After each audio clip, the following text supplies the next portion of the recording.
Hey everyone, this is Dr. Green, and this is the first video explaining what are financial and investment problems and how do we model them in Excel and solve them using Solver.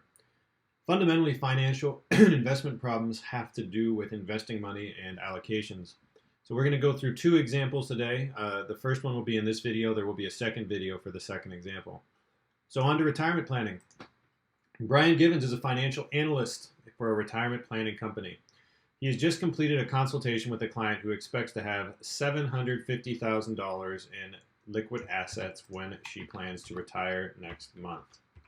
Hey, there is our first good piece of information. Brian believes, you'll see we have companies to invest in. They have ratings, years to maturity, and a rate of return. These are great rates of return. Oops, cancel there. Brian believes that all companies are relatively safe investments. However, to protect his client's income, Brian and his client agreed that no more than 25% of her money should be invested in any one investment. Okay, good information number two. That's one of our constraints. And at least half of her money should be invested in long-term bonds that mature in 10 years or more. Okay. Also, even though Dynastar, Eagle Vision, and OptiPro offer the highest returns, it was agreed that no more than 35% of the money should be invested in these bonds because they represent the highest risk. Brian needs to determine how to allocate his client's investments to maximize her income while meeting their agreed upon restrictions. So we want to go through this. The first thing we have our given information here. It's already nicely formatted and set up. We have our companies with their rate of return, their years to maturity, and their rating. Excellent, good, fair, or very good. Now we have some other information. We know that our client has a total investment available, the amount she's willing to invest, $750,000. That is not percent. That is not what we want. We definitely want this to be dollars. 50, 1, 2, 3. Great. We have a total investment. We have this max investment. You'll see this saying no more than 25% of her money should be invested in any one investment. So the max investment is 25%. That's great. At least half her money should be invested in long-term bonds that mature in 10 or more years. So we're going to call this my minimum investment at 10 plus years. That's great, and that is going to be 50%. And then we have this special restriction. We are just going to call it a special restriction because there's not really a good other way to write that. We're going to do less than or equal to 35%, right? Less than 35% of the money should be invested in high-risk bonds. So maybe instead of special, we will call it the high-risk maximum. So we have this good information.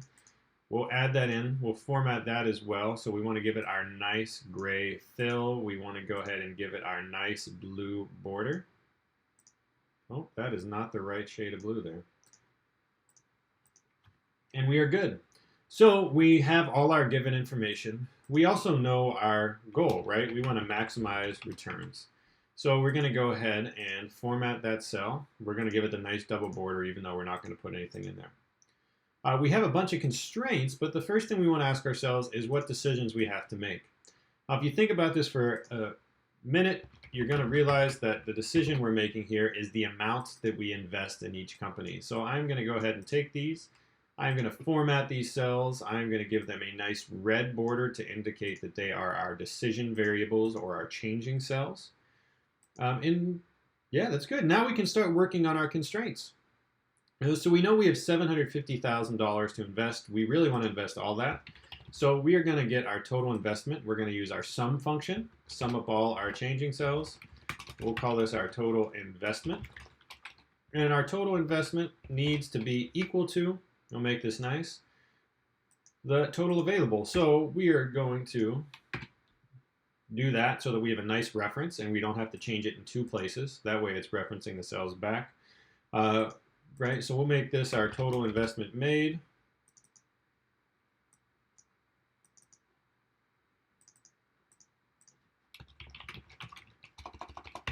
And we know this is our total investment as well. Okay? We don't really want any fill on these, so we will get rid of that. Okay. Make this centered. Remember that we are all doing dollars and cents here, so we want to get that in. So we have that as our first constraint. We want to invest all of our money. Right? The second thing you'll realize is that we have no more than 25% of our money should be invested in any one investment. Okay, so that means that we have a maximum level of investment. So we'll have the max invested. The max invested should be 25% times my total investment available. Now these should both be locked because they're not going to change.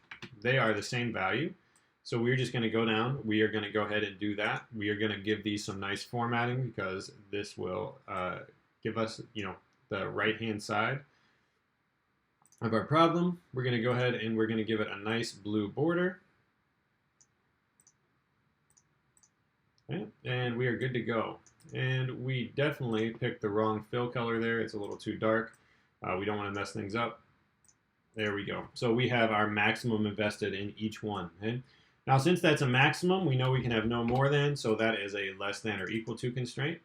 You'll see that's sort of overfilled, so we just go ahead and delete those, and we are in good shape there.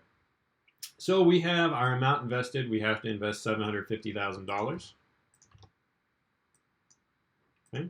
We have our maximum amount invested in every company. And now we have two final things to address. First is at least half of our money should be invested in long-term bonds that mature in 10 or more years. Okay? So what we are going to do is we are going to go over here.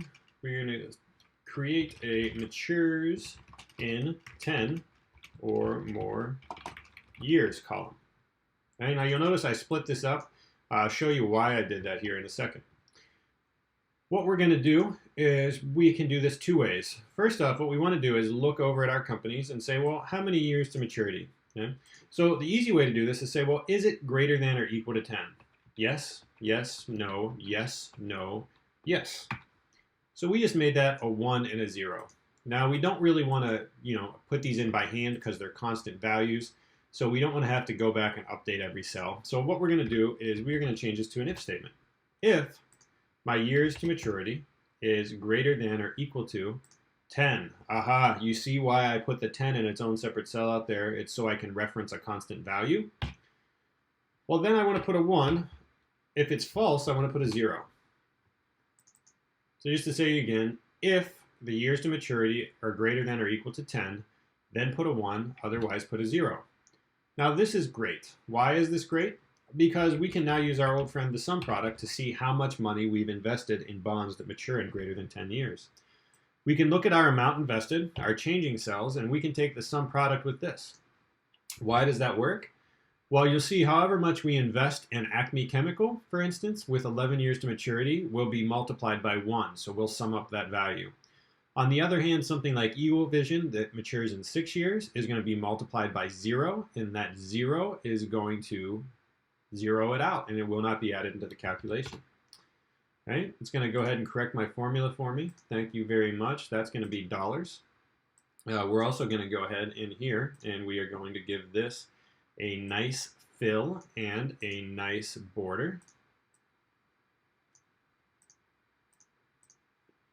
All right, so we have that right there. So the total invested, right? This is the total that matures, and we know that that total the minimum investment at 10 plus years is 50%.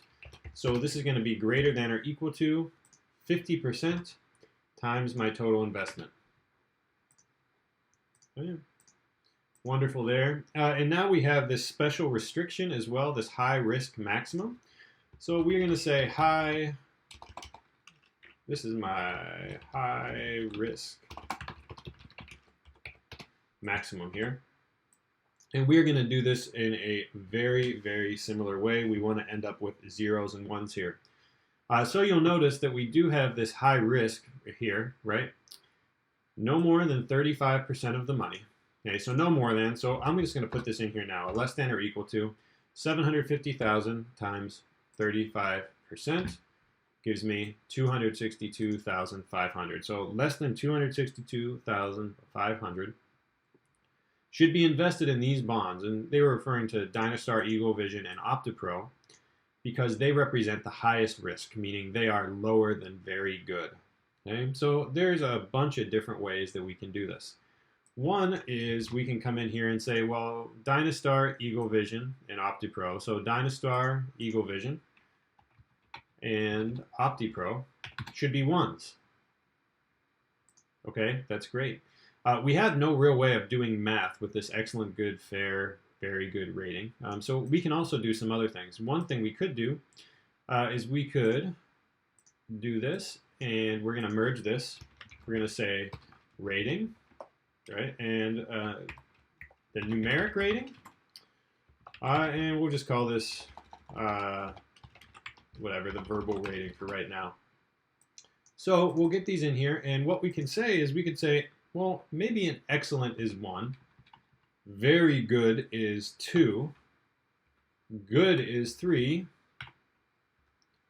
right? I think fair is 4, right? So that excellent is 1.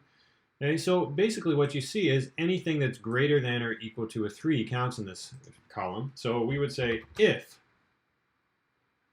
okay, my numeric rating is greater than or equal to 3, then a 1, otherwise a 0. Now let's see if this works for us.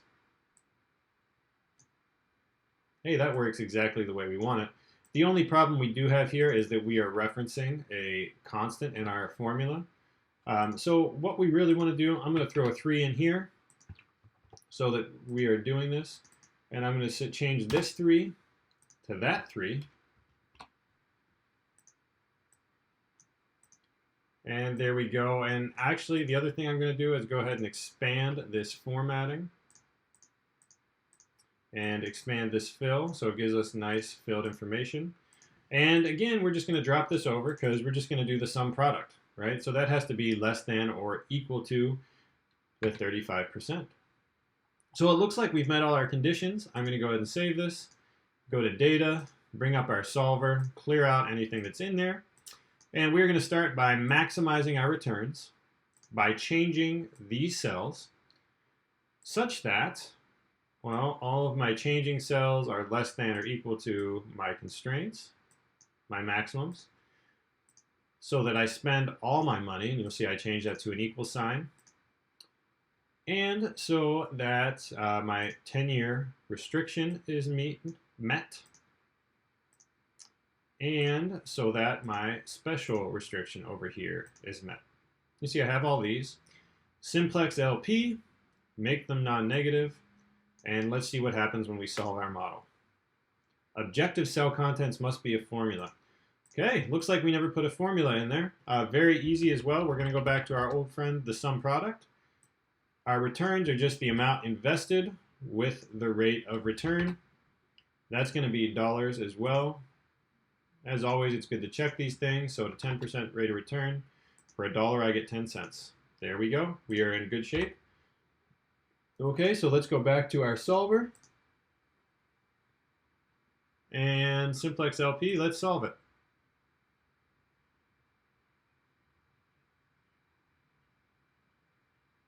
Well, wait a second here.